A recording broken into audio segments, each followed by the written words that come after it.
Hello, my name is Lucy. This is our first of 20 lessons we have in the course. Today, we're going to talk about a very general overview of the test. We won't talk about any specific details.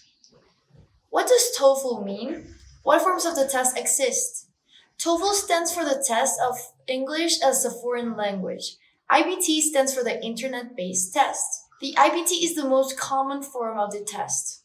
It's what you'll take in most countries. The PBT and the CBT are other forms of the test. The CBT doesn't exist any longer. The PBT, though, does still exist. If you have limited internet access in your country, then you might take the PBT instead of the IBT. But the PBT is a very different test.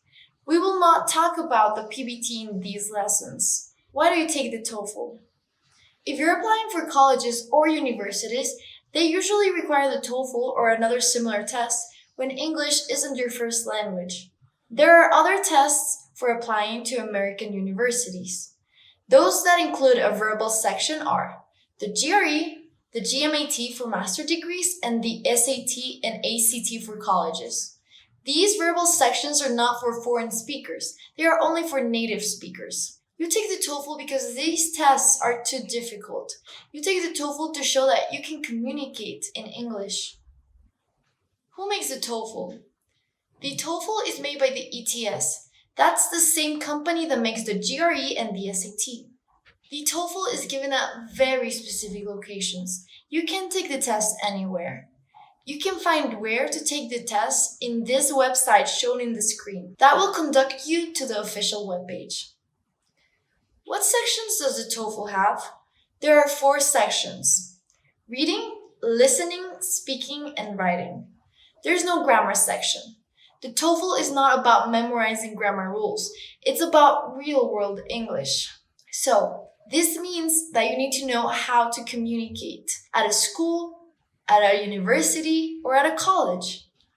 Before going to the sections, be aware that your test might include additional unscored questions for reading or listening, but never both. The reading section. This is the first part of the test. It lasts 54 minutes if you have 3 passages or 72 minutes if you have 4 passages. If you have 4 passages, that means that, firstly, one of them is unscored, and secondly, that you'll for sure get only 5 passages instead of 7 in the listening section. Therefore, in the reading section, you get 18 minutes for each passage, and that includes the questions. There are 10 multiple choice questions per passage. There's an 80% chance that you'll get 3 passages, and approximately each passage has 700 words. You don't get a timer for passage 1 and then a separate timer for passage 2 at 18 minutes each. Please be careful with your time management. The topics could be about history, science, humanities, extinct animals, and evolution. You don't need to know anything before you start the test. It's all in the passages, and you can understand any of these extracts by context. The most difficult part here is timing. So the best piece of advice we can give you is, if you don't know the answer, mark the one you feel is correct and go on. At least you'll have a 25% chance of getting it right, as opposed to not having enough time to even respond the last questions. The best strategy is to read the passage first. Then, having understood the concept, you go to the questions. You shouldn't take notes at this section because you'll have the text in front of you at all the time. Please check lesson number 11 and 12 in order to know more about the questions you might have. Listening section. Here you could have 5 or 7 listening passages.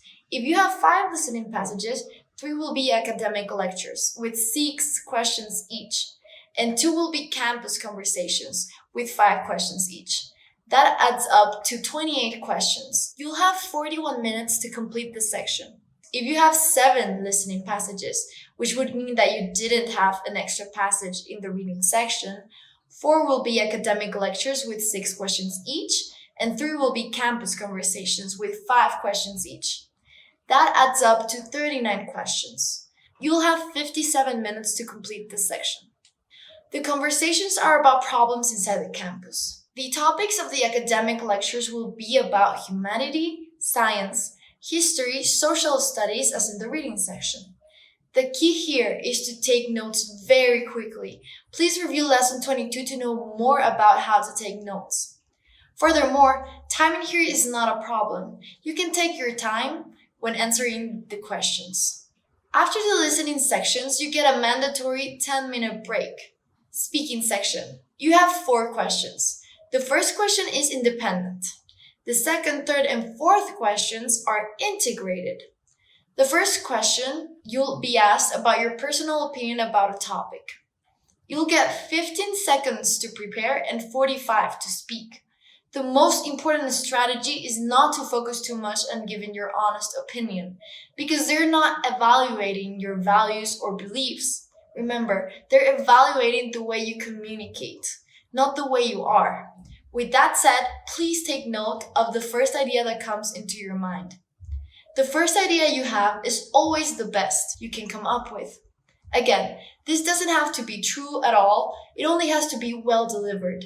The most common mistake of students is wasting time in coming up with their sincere opinions. The second task is integrated. You'll first read a passage about a change that's taken place in the campus. After that, you'll listen to a conversation between 2 students. One student will have a strong personal opinion about that change. There's an 80% chance approximately that he or she will oppose to the change. He or she will give 2 reasons to oppose the college's decision. The other person will be a passive listener. That means that he or she will agree with what the first person has to say. You'll be asked to summarize the content of both the reading extract about the change and the conversation between the 2 students. Please review lesson 32 to know more about how to respond. The third task is integrated. This is the most difficult task. First, you'll read an academic passage, and then you'll listen to a lecture where the professor talks about what you've read. He or she might support or differ with the content of the excerpt. Taking notes here is key for doing well. You'll be asked to summarize the content of both, the reading passage and the academic lecture. Please review lesson 32 to know more about how to respond. The fourth task is integrated as well. You listen to a lecture, and after that, you'll be asked to summarize what the professor has said. Also taking note here is key for doing well. Please review lesson 33 to know more about how to respond. Writing section. The first is the integrated essay, for which you'll be given 20 minutes to write. In this section, first, you'll read an academic article. This article will have an introduction and 3 ideas that support the introduction. These 3 ideas will be expressed in 1 paragraph each. The academic article will appear in your screen. Therefore, it's not mandatory that you take notes about everything. For that reason, the most crucial part is the academic lecture, where they'll oppose what is said in the academic article. The professor will present his or her points in the same order they have been delivered in the academic article. The task here is to summarize what is said. Please review lesson 41 to know more about how to respond. After that, you have the independent essay, for which you'll have 30 minutes to write down your personal opinion. Please review lesson 42 to know more about how to respond.